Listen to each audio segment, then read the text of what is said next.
আসসালামু আলাইকুম। আজ 11ই মার্চ 2025 মঙ্গলবার। শুরু করছি চেঞ্জ টিভি প্রতিদিনের গল্প অনুষ্ঠান। দর্শক, আপনাদের সঙ্গে রয়েছি আমি আবিদ আজম। শুরুতেই সংবাদ শিরোনাম। বাংলাদেশ নিয়ে ধ্বংস হলো ভারতের শেষ স্বপ্ন, লুফে নিল চীন। ট্রাম্পকে চাঞ্চল্যকর যা বললেন ডক্টর ইউনূস। গণহত্যার দায়ে ফিলিপাইনের সাবেক প্রেসিডেন্ট দুতার্তে গ্রেফতার। এবার বিস্তারিত। নির্বাচন কমিশন আগামী ডিসেম্বরের মধ্যে জাতীয় নির্বাচন করার সময়সীমা অতিক্রম করতে চায় না বলে জানিয়েছেন প্রধান নির্বাচন commissioner CEC AMM Nasir Uddin. তিনি বলেছেন, এই সময়সীমা যাতে পার না হয় সেজন্য ইসি সর্বাত্মক প্রস্তুতি নিচ্ছে। এক্ষেত্রে ডিসেম্বরে নির্বাচন করতে হলে অক্টোবরেই তফসিল ঘোষণা করতে হবে। সোমবার রাজধানীর আগারগাঁওয়ে নির্বাচন কমিশন ভবনে ব্রিটিশ হাইকমিশনার সারাহ কুকের সঙ্গে বৈঠকের পর সাংবাদিকদের এসব কথা বলেন সিইসি। এর আগে ব্রিটিশ হাইকমিশনারের সঙ্গে ঘণ্টাব্যাপী বৈঠকে অংশ নেন তিনি। বৈঠকে আলোচনার বিষয় নিয়ে প্রধান নির্বাচন কমিশনার সাংবাদিকদের বলেন, জাতীয় নির্বাচনের প্রস্তুতি সম্পর্কে জানতে চাওয়ার পাশাপাশি বাংলাদেশের গণতন্ত্রের পথে উত্তরণে তারা ইসিকে সহায়তা করতে চান। পর্যবেক্ষক ভোটার তালিকা, দল নিবন্ধন ও কেনাকাটার বিষয়ে ব্রিটিশ হাইকমিশনারকে অবহিত করা হয়েছে।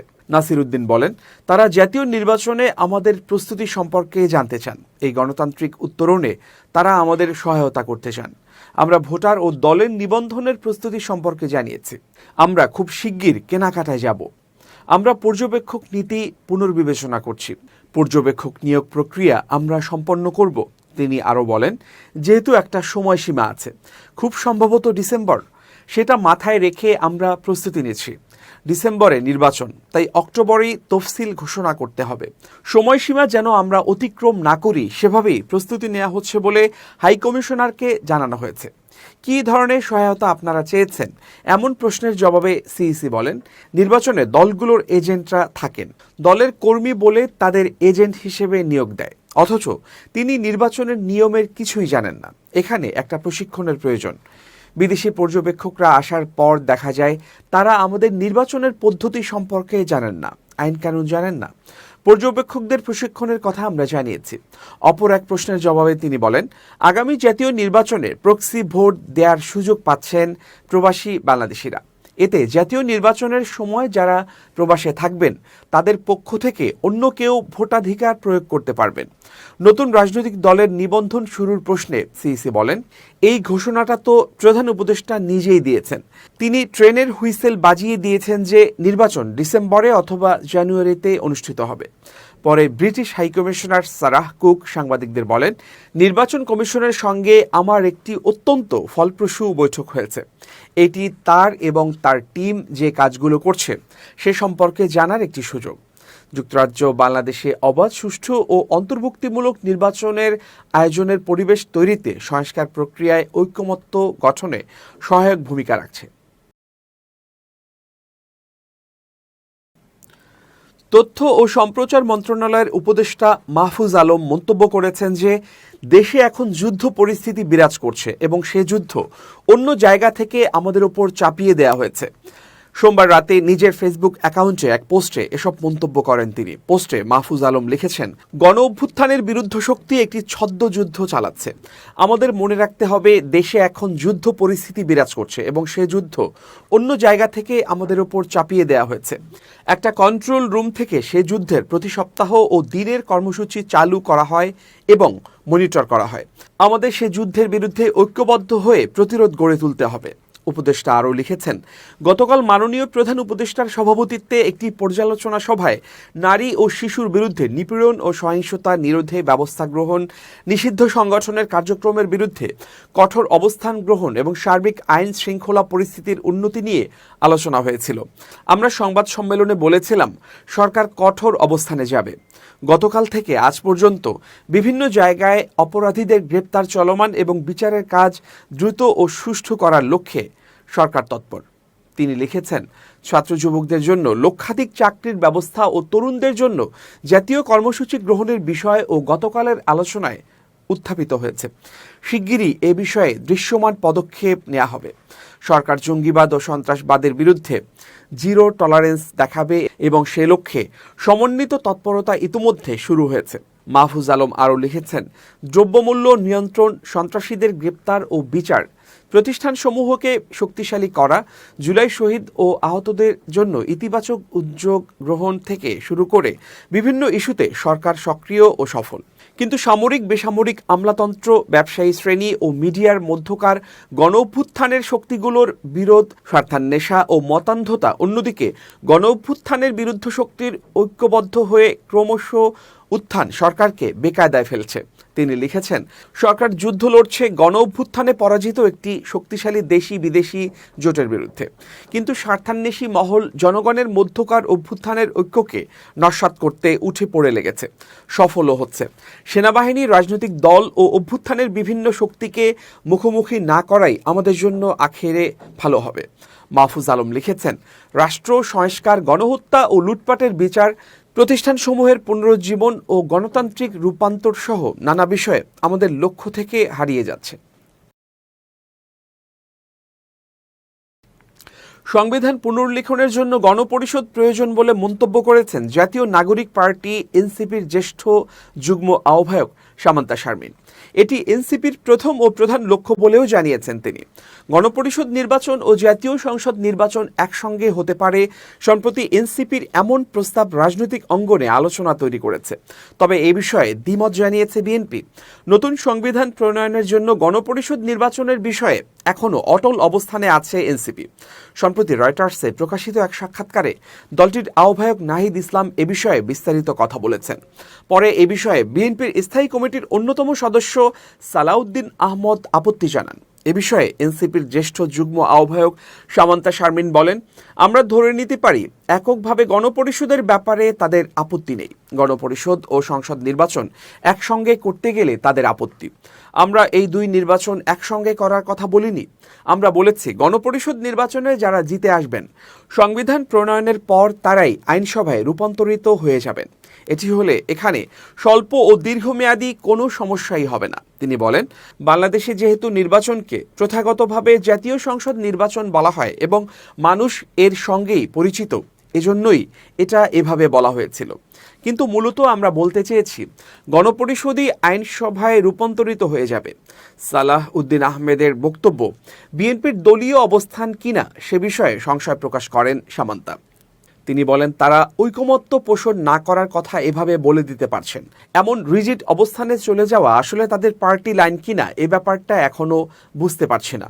অতীতে তাদের দলের বক্তব্য পরিবর্তনের নজির আছে, এক্ষেত্রেও এটা হবে কিনা, তাদের কোনো একজন নেতা আবার নমনীয় অবস্থানে থাকবেন কিনা এটা এখনই বোঝা যাচ্ছে না।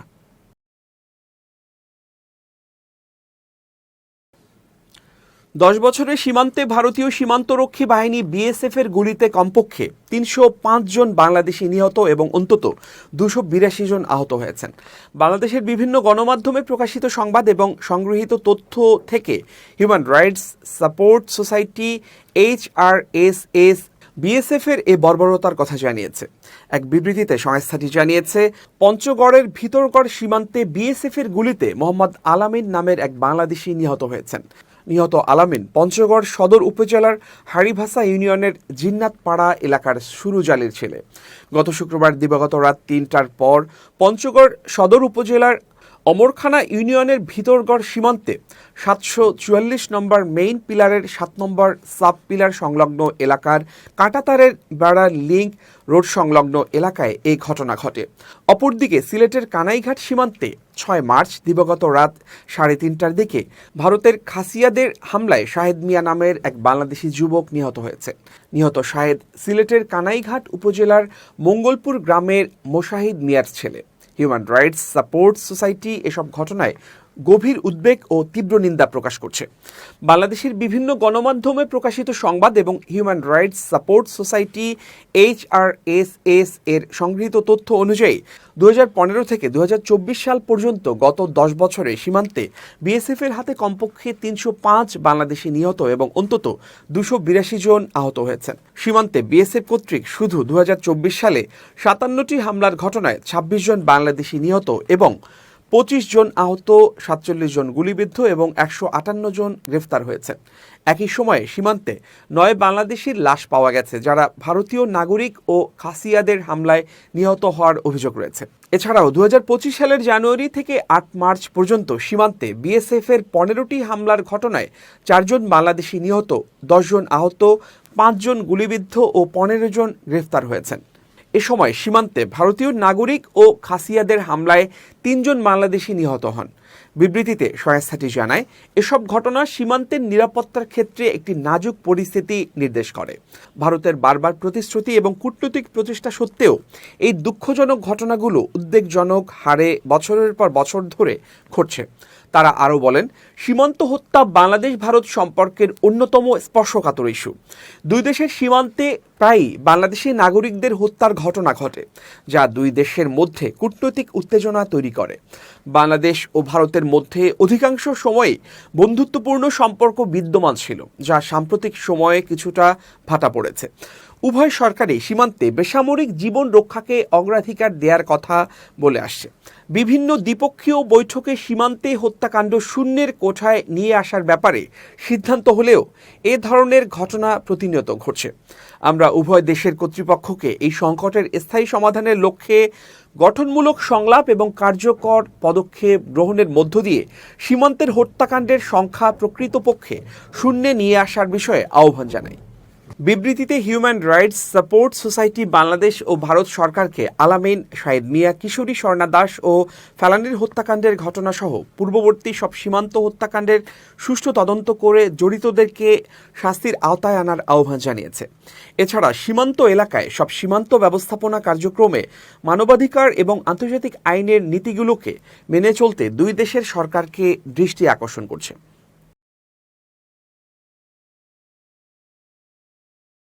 যুক্তরাষ্ট্রের প্রেসিডেন্ট ডোনাল্ড ট্রাম্পকে ডিল মেকার আখ্যায়িত করে বাংলাদেশের সঙ্গে অর্থনৈতিক সম্পর্ক জোরদারের আহ্বান জানিয়েছেন বাংলাদেশের অন্তর্বর্তীকালীন সরকারের প্রধান উপদেষ্টা ডক্টর মোহাম্মদ ইউনূস।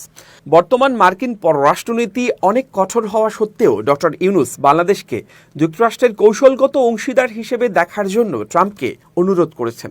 ইউনূসের এই আহ্বান এমন এক সময়ে এলো যখন ট্রাম্প প্রশাসনের অধীনে যুক্তরাষ্ট্র বাংলাদেশ সম্পর্কের মধ্যে এক ধরনের শীতলতা বিরাজ করছে। ব্রিটিশ দৈনিক দ্য গার্ডিয়ানকে দেয়া এক সাক্ষাৎকারে ডক্টর ইউনূস ট্রাম্পকে উদ্দেশ্য করে বলেন, আসুন আমাদের সঙ্গে ডিল অর্থাৎ চুক্তি করুন। তিনি স্বীকার করেন যে ট্রাম্পের প্রত্যাখ্যান বাংলাদেশের জন্য ক্ষতিকর হতে পারে, তবে তিনি দৃঢ়ভাবে জানান সম্পর্ক উন্নয়নের গণতান্ত্রিক এই প্রক্রিয়া থেমে থাকবে না।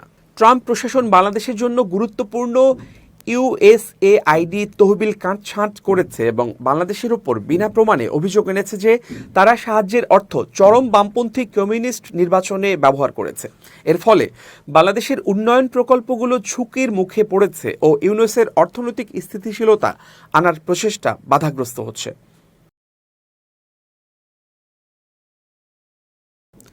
এক সময় লাখ লাখ বাংলাদেশি চিকিৎসা নিতে ভারতে যেতেন, কিন্তু গণ অভ্যুত্থানের পর দেশটি বৈরী আচরণ শুরু করায় বাংলাদেশিরা এখন বিকল্প দেশ খুঁজে নিয়েছে।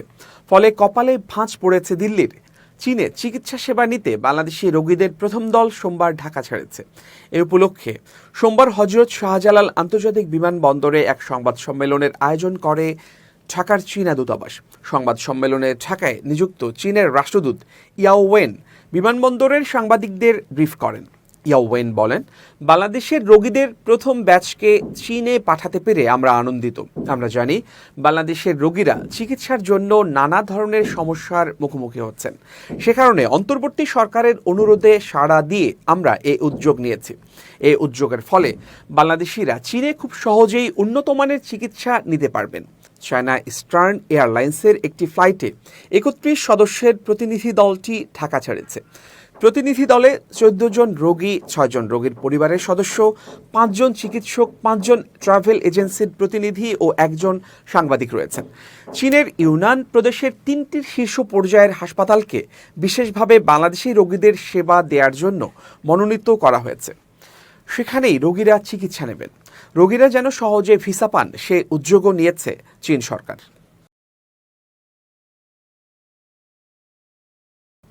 এবার খুব জরুরি 1 মিনিট জানাচ্ছেন ইউনেস্কো ক্লাব পুরস্কার বিজয়ী সাংবাদিক আমিরুল মোমিনিন মানিক। খুব জরুরি 1 মিনিটে প্রত্যেককে আমন্ত্রণ। প্রিয় বন্ধুরা, পরিবারের সদস্যদের মধ্যে ভুল বোঝাবুঝি তৈরি হওয়া অস্বাভাবিক কোনো বিষয় নয়, কিন্তু ভুল বোঝাবুঝি হবার পর তা মিটিয়ে ফেলাই হচ্ছে উত্তম কাজ। আমরা দেখি যে তথ্যের ঘাটতির কারণে ভুল বোঝাবুঝি হয়। অনেক সময়ই অনেক বিষয় আমরা গোপন রাখি বা যথার্থভাবে পরিবারের সদস্যদের কাছে প্রকাশ করতে পারি না। যেমন স্বামী স্ত্রীর কাছে যথাযথ তথ্য দেবে কিনা, স্ত্রী স্বামীর কাছে তথ্যের সবটুকু জানাবে কিনা, এগুলো কিন্তু অনেক গুরুত্বপূর্ণ একটা ব্যাপার।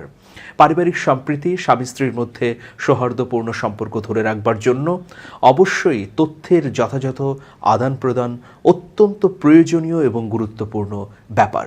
আসুন আজ থেকে পরিবারের সদস্যদের মধ্যে সৌহার্দ্য, সম্প্রীতি এবং ভালোবাসার বন্ধনকে অটুট রাখতে আমরা তথ্যের ভাগাভাগি করি যথাযথভাবে। ভালো থাকুন, শুভেচ্ছা নিরন্তর। এবার দেশের বাইরের খবর। ফিলিপাইনের সাবেক প্রেসিডেন্ট রদ্রিগো দুতার্তেকে গ্রেপ্তার করা হয়েছে। মঙ্গলবার ম্যানিলার প্রধান বিমানবন্দর থেকে তাকে গ্রেপ্তার করা হয়। আন্তর্জাতিক অপরাধ আদালত থেকে ইন্টারপোলের গ্রেপ্তারি পরোয়ানা জারির প্রেক্ষাপটে দেশটি এ পদক্ষেপ নিয়েছে বলে জানিয়েছে সরকার।